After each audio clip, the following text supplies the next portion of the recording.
Então o livro de Jonas, ele tem 4 capítulos e ele cobre esse período aí, até o ano 840 depois de Cristo.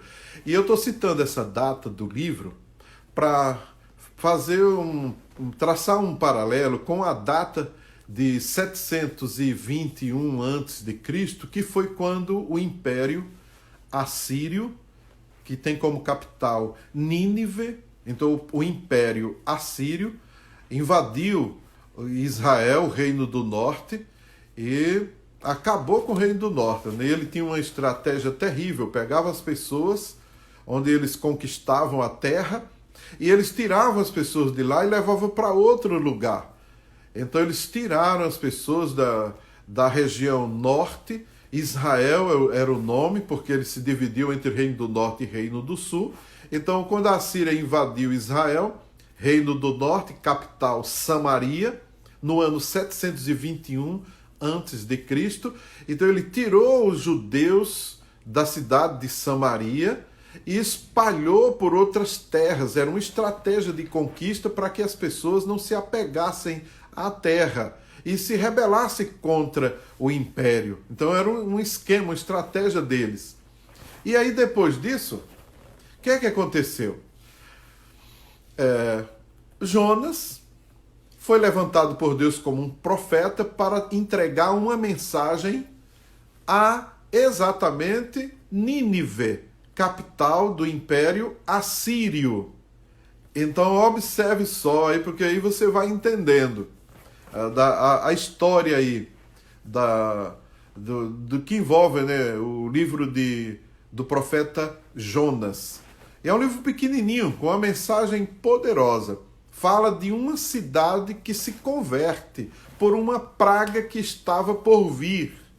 E aí eu quero falar dessa praga, dessa pandemia que nós estamos enfrentando e destacar nisso tudo a importância da gente se arrepender dos nossos pecados e da gente se converter ao Senhor. Então essa pandemia, ela pode ser usada, então o lado positivo dela, ser usado por Deus como um aviso, uma mensagem para o mundo inteiro, de que o mundo precisa se converter, reconhecer Deus como Criador de tudo, de todas as coisas. Essa pandemia, ela vem com o propósito de ajustar o mundo e mostrar para as pessoas que existe um Deus, né? E tem alguém que tem poder para controlar tudo e todas as coisas. A cidade de Nínive vai descobrir isso através do profeta Jonas, que ele leva uma mensagem poderosa para aquele povo. Deixa eu contar a história aqui do livro, e aí você vai ler, e amanhã a gente vai de novo conversar sobre o livro do profeta Jonas, ok? O livro do profeta Jonas tem apenas 4 capítulos. No primeiro capítulo, você vai encontrar a chamada de Jonas. Então Deus chega para Jonas, conversa com Jonas, e Jonas, você vai entregar uma mensagem em Nínive. Aí Jonas diz para Deus, tá certo. Aí Jonas vai direto para um cais, para um porto lá onde estava saindo o navio, e ele, ao invés de ir para Nínive, ele pega um navio e foge para Tarsis. Vai para o lado contrário àquilo que Deus mandou ele fazer. E aí o que é que acontece com Jonas? Jonas paga a passagem e fica lá no navio, numa boa, desce lá para o porão e vai dormir. E aí começa o mar a ficar bravio, ondas enormes, e o navio correndo risco de afundar, todo mundo morrer ali, e Jonas dormindo.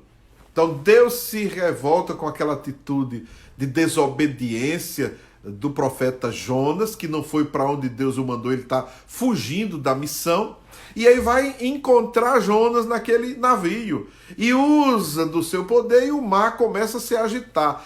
Aquelas pessoas dentro do navio entram em pânico, em desespero, e começam a invocar os seus deuses e não resolve. E aí o que é que acontece? Eles vão e olham para Jonas lá no porão dormindo. Dizem, alguma coisa está errada com esse passageiro aí. Então o livro no primeiro capítulo trata dessa situação. Em seguida, eles vão conversar com Jonas. Jonas vai falar para ele da situação. Eles vão pegar Jonas, jogar no mar para acalmar a ira dos deuses e, na verdade, aplacar a ira divina. E Jonas diz: se vocês me pegarem e jogar no mar, vai tudo se acalmar, porque o problema sou eu mesmo que desobedeci ao Senhor, o Deus que criou os céus e a terra, o mar e tudo que nele há. E aí jogam Jonas lá, vocês já devem conhecer essa história, e Deus manda um grande peixe, e o grande peixe vem e engole Jonas. E aí vem o capítulo 2, quando Jonas é engolido por esse grande peixe, e ele vai orar, e ele vai passar 3 dias. Então Deus dá a ele uma boa lição, e ele fica dentro do estômago, da barriga lá do grande peixe. Aí as pessoas dizem: é uma baleia. A Bíblia não diz uma baleia, diz um grande peixe. A baleia é um grande peixe? É. Aí os cientistas começam a dizer: não, mas baleia não comeria gente. E se ela não viu? Não, mas é porque não caberia para não passar. Um monte de coisa aí. A questão é que veio um grande peixe e engoliu Jonas. Eu já ouvi alguém dizendo assim: olha, se a Bíblia está dizendo que um grande peixe engoliu Jonas, eu vou acreditar. Porque se a Bíblia dissesse que Jonas engoliu um grande peixe, eu acreditava. Então, vamos crer aí. Dá um amém aí e escreve assim, ó: eu creio na Bíblia. Escreve mesmo: eu creio na Bíblia. Então, deixa eu cumprimentar aí quem mais está com a gente. José Vieira, Ira Nara. Quem mais está com a gente aí?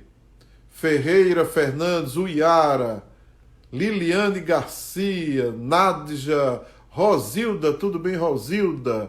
Itevaldo, Alexandre, Adriana, Thelma Fonseca, sejam bem-vindos. Olha aí o Bispo Júnior. Quem mais está com a gente? Pastor Clemilton. Eunice está aí, ligada, muito bem. Quem mais está aí? Sejam bem-vindos. Então, olha aí a pastora Magda. Então eu creio na Bíblia, a Bíblia é a palavra de Deus. Adriane Pereira, seja bem-vinda. Eu creio aí. Então aí, depois dessa experiência de Jonas na barriga do grande peixe, aí Jonas se arrepende, aí Jonas vai orar, e aí Deus ouve o seu clamor, a sua oração, e Jonas acaba sendo vomitado para agora cumprir a sua tarefa, a sua missão, o seu chamado, cumprir a ordem que Deus estabeleceu para ele. Aí Jonas chega na cidade de Nínive e ele cumpre a sua missão. Mas parece que ele cumpriu meio que de má vontade, sabe? Ele atravessa a cidade rapidamente, só gritando e dizendo que Deus iria destruir aquela cidade. Se aquele povo não se arrependesse, não se convertesse ao Senhor, Deus iria acabar com aquela cidade. Era uma praga que ia acabar com aquele povo. E aí o 3º capítulo fala dessa questão e entra o 4º capítulo, quando Deus ouve o clamor, porque aquela cidade, junto com o rei toma conhecimento do profeta, da mensagem do profeta, e o rei decide acreditar. O rei decidiu acreditar na mensagem do profeta e o rei convoca um grande jejum e oração para toda a cidade. O texto bíblico de Jonas vai nos dizer que o rei proibiu até os animais de comer ou beber água. Então, um jejum total, e se veste de saco e joga cinza sobre as cabeças, entram em profundo arrependimento. E aí sabe o que aconteceu? Olha só como é que aquele povo se livrou da praga.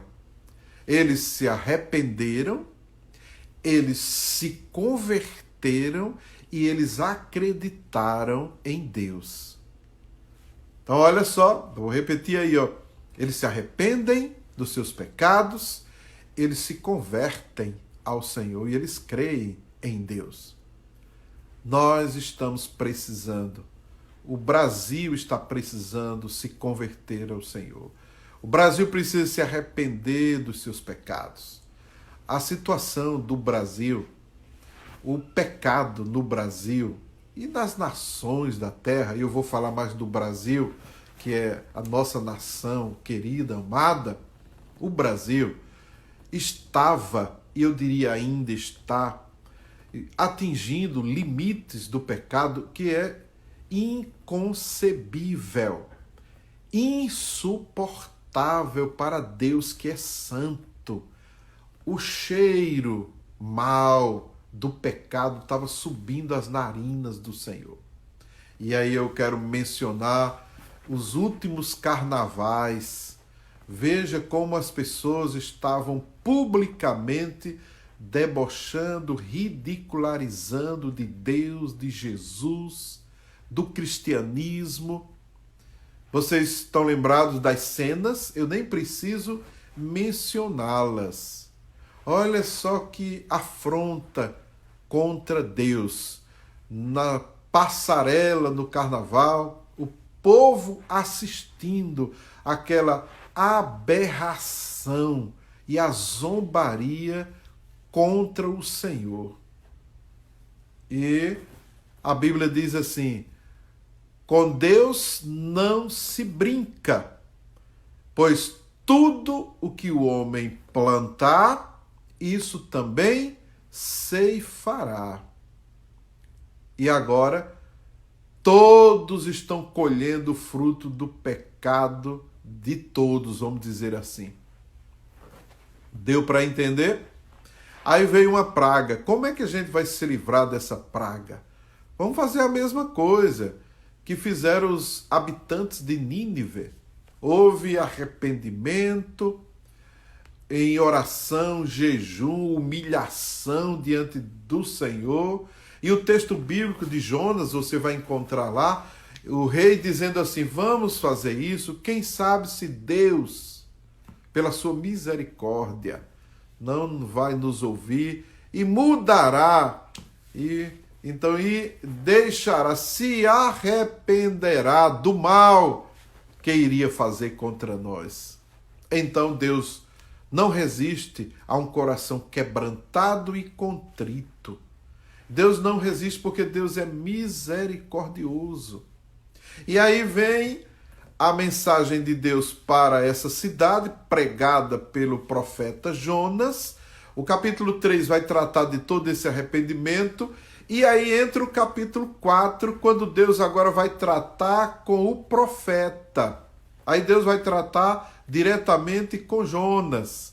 Então, nós vamos falar sobre o livro de Jonas, são 4 capítulos. Eu dei essa palavra introdutória, contando a história do livro, a mensagem do livro. Você vai ler depois todo o livro de Jonas, é rapidinho, uma leitura bem rápida, você já conhece muito sobre a história de Jonas, e aí você vai entender mais sobre aquilo que a gente está vivendo hoje e a saída, a solução que nós devemos buscar, que é em Deus. Então, o que nós temos feito? Arrependimento. O Brasil foi convocado pelo presidente para um dia de oração e jejum. Então, as igrejas têm jejuado. A nossa igreja tem observado campanhas de jejum, de oração. Estamos de novo num período de jejum, de oração, de clamor pelo fim dessa praga. As igrejas no Brasil, está havendo um mover de Deus, de arrependimento, um mover de oração, de clamor. E nós queremos ver a resposta mesmo do Senhor com um grande milagre de livramento. E eu diria que nós já estamos experimentando este livramento da parte do Senhor nosso Deus. Já estamos experimentando isso porque, senão, os casos e a quantidade de mortes já estaria disparado aí, conforme previsões tão pessimistas que já foram feitas contra o Brasil. E graças a Deus, nenhuma se cumpriu, nem vai se cumprir. Essa praga já está acabando, eu creio assim em nome de Jesus. Dá um amém aí, escreve aí, essa praga está acabando. Vai, escreve mesmo, olha, vai profetizando aí, dizendo, esta praga está acabando. Então nós cremos assim, está acabando essa praga, está passando e nós vamos escapar disso aí. Amém? Muito bem. Então, aí o livro de Jonas tem um texto, um versículo que é o foco, que é o centro de todo o livro. Em Jonas, no capítulo 2, aliás, no capítulo 4, no verso 2, o texto vai dizer assim: e Deus é misericordioso, tardio em irar-se e grande em benignidade, e se arrependerá do mal que faria. Então, ó, Deus é misericordioso, Deus é tardio em irar-se, ele é grande em benignidade, e ele se arrepende do mal. A ideia do texto de dizer que Deus se arrepende do mal é, na verdade, Deus agindo com misericórdia e livrando o povo daquela praga que iria vir sobre aquela cidade. Então, olha, esta praga já está acabando em nome de Jesus. Isso mesmo, está acabando em nome de Jesus. Aí o livro de Jonas, ele traz essa mensagem que é uma mensagem poderosa, que vai nos ensinar sobre quem é Deus, como ele age, como ele é misericordioso, como ele é benigno, então como ele é bondoso, e como ele se arrepende do mal que faria.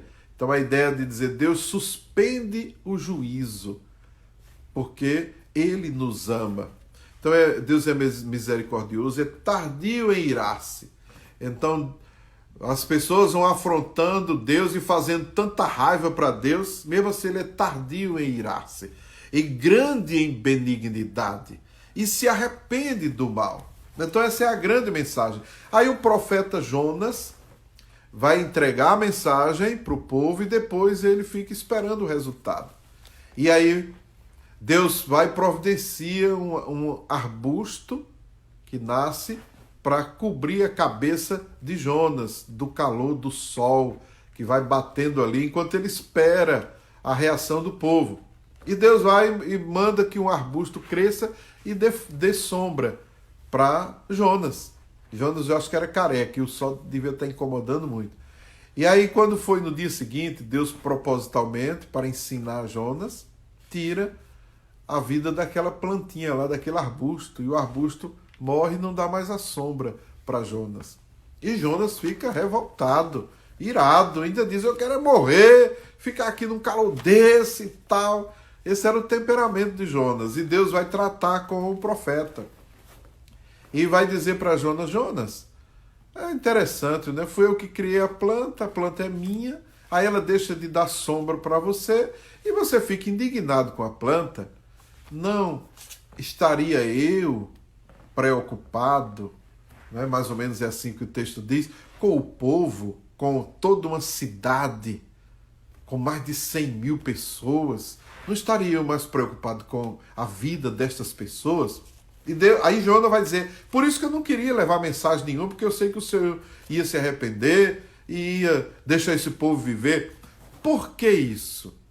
Porque o Jonas, o profeta, ele sabia que o Império Assírio, aí vem uma questão teológica, histórica, que vai nos deixar aí por pensar. Aí o Jonas diz, eu sei que o Senhor se arrepende do mal e não ia condenar esse povo se esse povo se arrependesse. Por isso que eu não queria vir trazer essa mensagem. E aí a história vai nos dizendo, vai nos ensinando, a gente vai lendo, vai percebendo, que a Assíria invade Jerusalém e destrói Jerusalém. Jerusalém não, Israel, Samaria, né? E Jerusalém é poupada daquela invasão no ano 721 a.C. Então Jonas não queria entregar a mensagem porque sabia que aquele povo ia invadir Samaria e todo o reino do norte. 10 cidades que compunham o reino do norte. Então Jonas provavelmente estava cismado e não queria entregar essa mensagem. Deu para entender aí? Então você vai ler o livro, você vai entender melhor o que eu estou dizendo aí, a gente retoma e vai falando mais sobre isso. Mas eu quero destacar hoje abordagem que foi feita por aqueles marinheiros que estavam no navio e descobriram Jonas dormindo lá no meio daquele maremoto todo, o vento, o mar agitado, o barco para se afundar, todo mundo desesperado, e remava e não conseguia voltar para a praia de jeito nenhum. Então eles já estavam perdendo a esperança e vê Jonas lá dormindo. E tem alguma coisa errada com esse camarada aí, não é possível.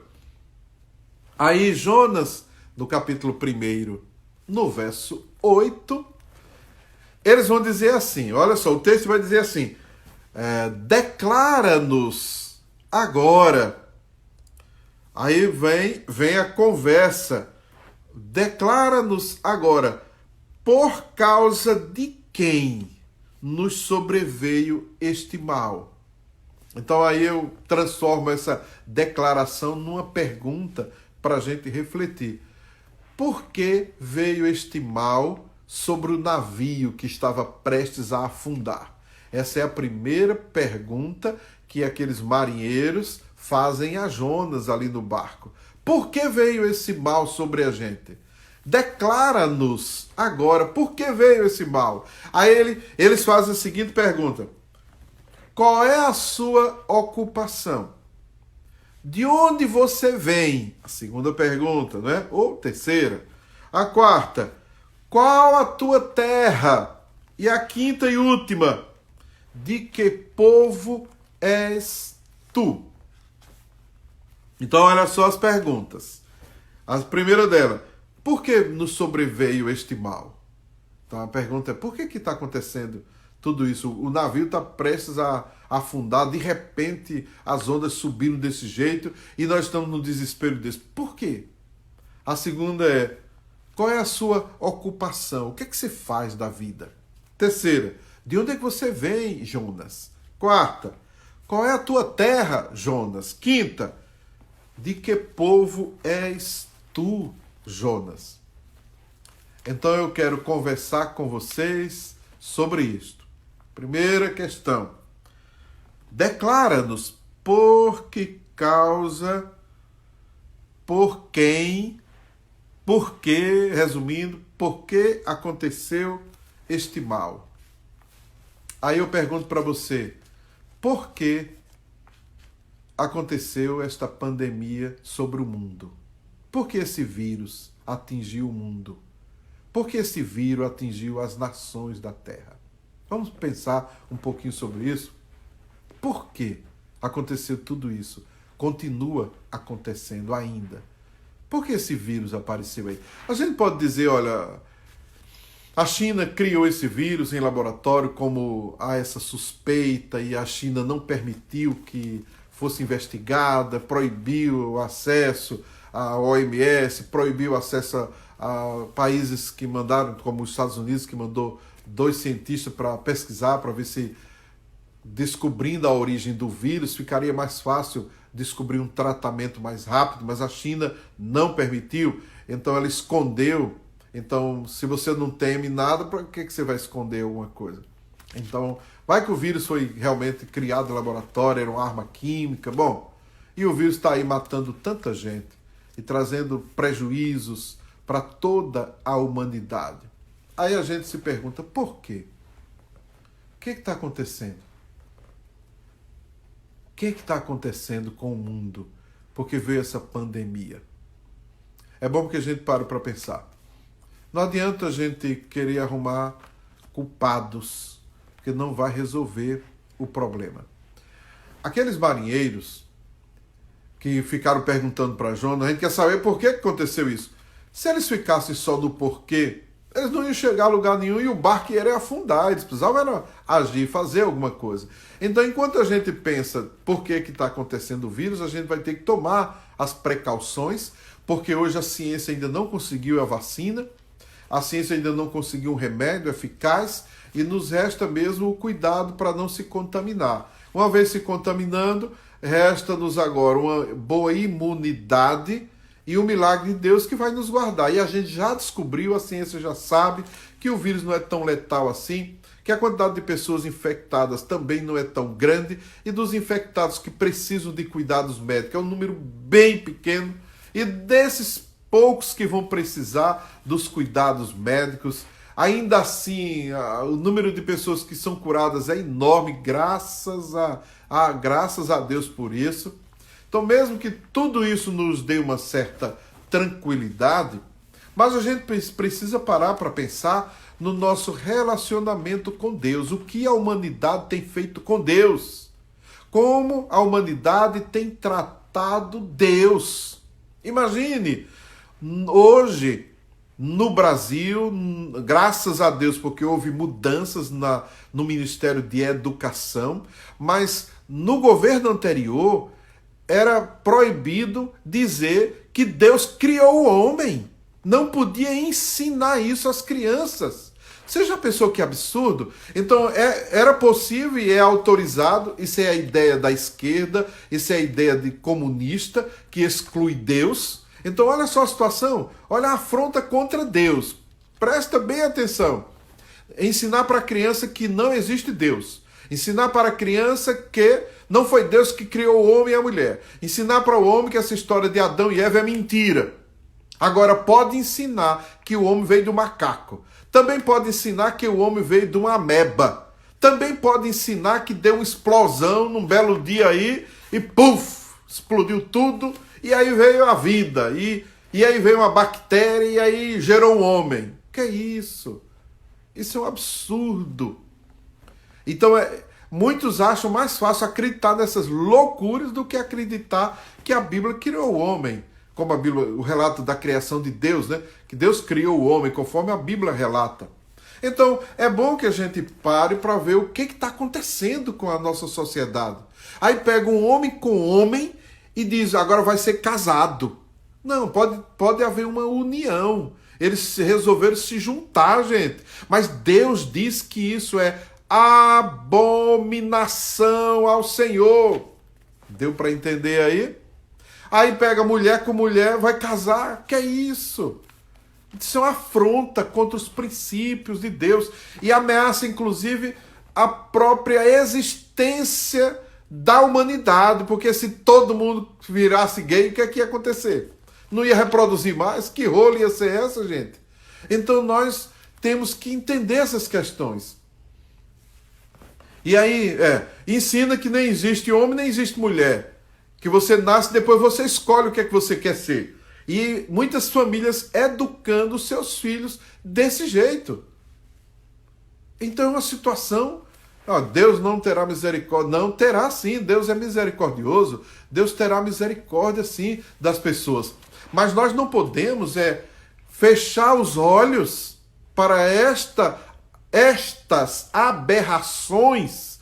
E nós temos que tomar uma postura daquilo que nós somos. Por isso as perguntas que eu transfiro para a gente refletir hoje. As perguntas que fizeram a Jonas. Por que causa, por quê, por quem nos sobreveio este mal? A segunda, qual é a sua ocupação? O que é que você faz? De onde é que você vem? A outra pergunta, qual a tua terra? A outra, de que povo és tu? Então, Deus está perguntando hoje para você, para mim. Deus está perguntando assim, quem é você? Qual é a sua postura, a sua posição, o seu pensamento sobre todas essas questões? Então o vírus veio dar uma chacoalhada em todos nós. E a gente começou a orar mais. Aí até o não crente começou a acreditar que Deus existe. Principalmente quando ele recebe a notícia de que está contaminado do vírus. Aí ele vai querer oração, aí ele vai acreditar em Deus. A humanidade está sendo chacoalhada com este vírus. Deu para entender aí? Então amanhã a gente fala mais sobre isso. É só o começo para a nossa reflexão, meu querido. Então nós vamos orar agora.